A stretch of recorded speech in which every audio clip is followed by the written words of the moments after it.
Hello, I'm Congressman Steve Pearce. I represent the 2nd Congressional District of New Mexico. I was chairman of the Western Caucus back in the 112th and 113th Congresses, and now work as Chairman Emeritus. Back in the 112th and 113th, Senator Barrasso and I worked on the Jobs Frontier Report, where we're talking about the importance of resources to the West. Before coming to Congress, I was a small business owner. My wife and I had a company that did downhole repairs in oil wells, very blue-collar thing.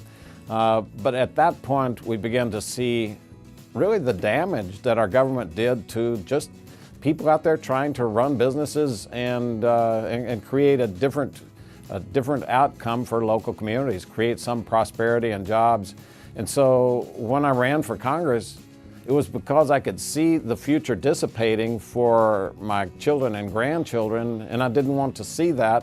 And so we came here to fight for the freedoms, for prosperity, for the future, for the next generations. Now, the issues which I find that are most critical to the West are, of course, the resource issues: timber, mining, ranching, farming, all of those things that we know as our way of life, but the government gets in the way.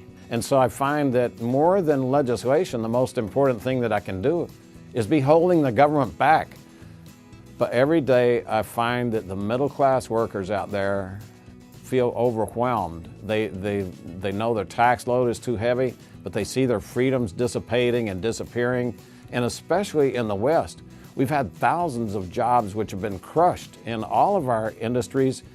And so I think the most important thing we can do is give people hope that somebody is here and they understand the battles that they're going through back in our district.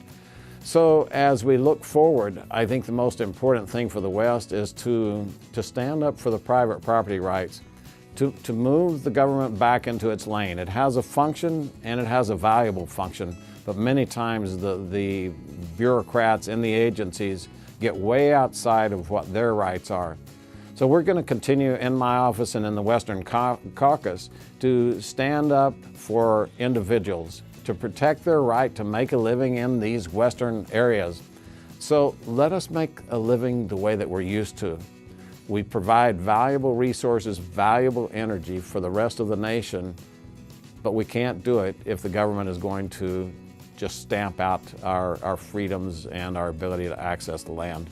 So those are the challenges going forward for the Western Caucus. They're the challenges for all of us in the West. I welcome each one of you to join into the discussions. It's fascinating when we talk about liberty, freedom, talk about prosperity. Those are the things that drive the nation. God bless you all, and thank you very much.